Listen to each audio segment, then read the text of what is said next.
say this is a big rich town. I just come from the poet's part. Yo, what's up, YouTube? It's your boy Tony Tone bringing you some more power. Yeah! The PowerBook II Ghost, Episode 2 recap. Y'all ready for it? Y'all ready for it? Let's go, let's dive into this thing, y'all. Sorry about that.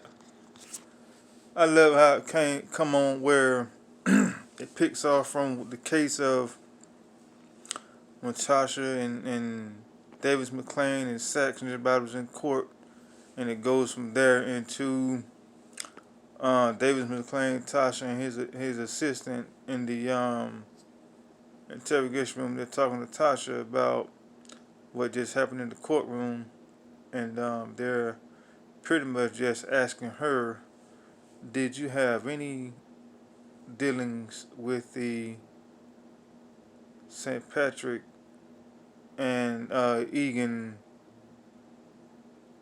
case?" She was like, "No." "Was you the ringleader?" She was like, "No." So Davis McClain puts her on the spot and say, hypothetically speaking, just say you was on an oath. And he asked her a few questions. She said no. Same thing, no.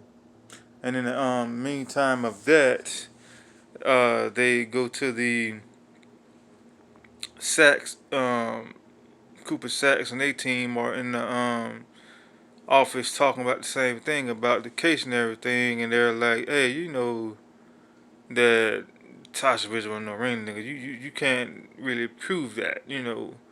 And Sachs just doing his thing of being just, "Oh, I got this in the bag like that." Yeah, she was the ring did. She knew everything. But them guys knew that she really had nothing to do with it. That's why they telling him that. But he got proven in court. So they pretty much told Sachs before he leave, "Hey, don't mess this up, man. We're putting our trust in you, but don't mess this up." So after that goes on, we go to Tariq and him and Zeke. They're pretty much starting off on their standpoint of in a dorm room, and Zeke is getting ready to go to class and everything, and Tyreek's like, "Hey, don't forget your book report for the Moby Dick report that I did for you." He gave it to me and everything. He said, "Hey man, read it on the way down, so if she asks you questions, you'll know what to do, because she will ask questions and everything for this teacher." And he's so busy focused on how pretty she is and how he's trying to, you know, do other things with her besides pass the class and be able to play basketball right now, because he's kind of under restriction of playing ball because they got to get their grades up right now, which is understandable. And so they go to them, and he's pretty much trying to sweet talk his way out of trying to answer the question about the book report that he did. And she's like, "I'm not buying that," you know. So, but anyway, that didn't go so well for him because, sorry about that, people, because he's trying to do one thing and she's focused on this book report that you're supposed to be doing. And moving along, then we go to Tyreek and Zeke going to meet at the house. Let's go back. I apologize about that. We're gonna go back real quick to I forgot the friend got named Braden Bart. What is his name? I forgot his name that quick. He's meet up with Tyreek walking down the courtyard, and they're talking. And he's like, "Hey man, let's go to a party my brother got going on." And Tariq's like, "Nah, I got something else going on right now." So he went on to ask, "Hey, you still doing the weight thing for like we did at Cope?" He like, "Nah, I ain't doing that right now." Like, "Hey man, you need some help, man. I can help you out." He's not trying to get him involved again, but they go from there to, like I said, with Zeke and Tyreek going to the house and everything, chilling over there with Monet and um, the guy named Kane and the girl Diamond or Desiree. I forgot her name every time. But anyway, they going over there to the house and chill just to hang out. And pops up Uncle Frankie. Hey, what's up, Uncle Frankie? And Monet's like, wait a minute, how'd you get out of jail? You supposed to be locked up. I know you get out on good behavior. He like, hey, I just got it like that. I'm out. What's up? What's going on with y'all? Start checking out the girl's daughter and everything. To you grown up. You know, y'all know what that mean.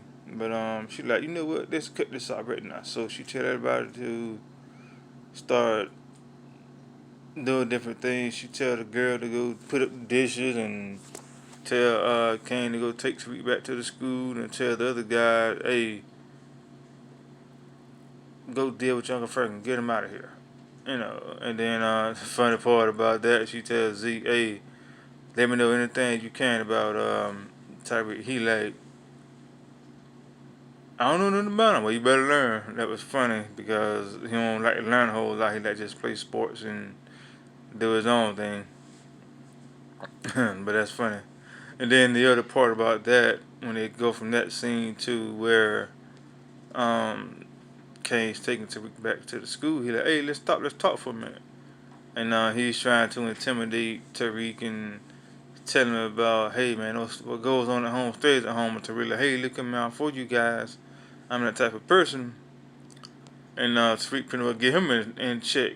I like how he did that too, like put him back in his place of, hey, I've seen this before. This guy's a snitch. That's why he got out so early. You think about it.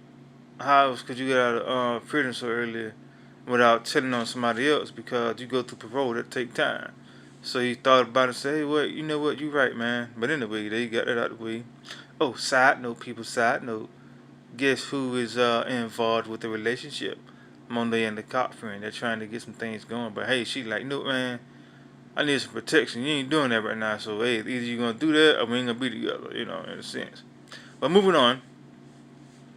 To go to the funeral. Before the funeral, David McClain goes to Tyreek and like, hey man, look man, you need to do this eulogy and say, you know, whatever you can about your father, whether it's good or bad, but mainly the bad. Then the other guy comes along, Stein, and says, hey, your dad was a good dude, even though he had his way, but he was a good dude. So Tariq started thinking about it, like, hey, you know what, I'm iffy about it, but I may go either way. Then he go talk to his mom about it, and mom like, hey, just say it was real complicated, and you know, just said like that, and that'll kind of put things up on the perspective of they don't know which way to think. So when they get to the funeral, everybody's greeting everybody, hey, how you doing? Um, Governor Tate shows up, his arrogant self, and said, hey, you need help with doing music? I'll do it. They're like, nah, you ain't doing it, dog. You ain't doing that. You know, but anyway, then they showed Tasha coming up. I didn't like how they treated her at the funeral because she, yeah, was trying her respect, but still, your inmate, you can't say nothing. I ain't like that part. Let her say something of whatever, show some type of grief. She was unable to do anything. But anyway, Tariq ends up going ahead and say his eulogy, and he did a good job with that. And after that goes on, they get back to the party of how the counselor girl tried to set up the candlelight thing for the dad, but Tariq wasn't really feeling it, so he went to the party with the best friend from the other school. And they kind of had a good time, bad time, and with that part it was iffy. The brother tried to show out, and cops got involved, but they ended up squashing it, and they got back to the party. And then the main last part of it was where Tariq told the girl that came over trying to get some information about Tariq ended up going a whole nother direction. She ended up doing something for Tariq of getting a phone to his mom in jail, and they got that going, and they was able to talk. She told him he did a good job at the funeral, and she was asking him, you know, did you do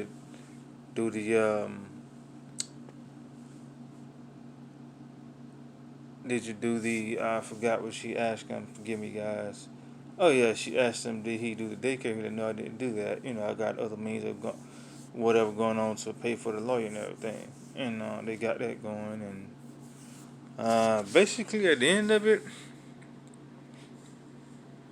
the cop dude came around again, trying to straighten up what he messed up from the first time. And mainly, Monday was like, hey, just let me know what you can find out anything about Tariq St. Patrick. And that's pretty much the end of episode 2. Thank you guys for watching. Hope you enjoyed the recap. And this your boy Tony Tone. I'm out. Peace.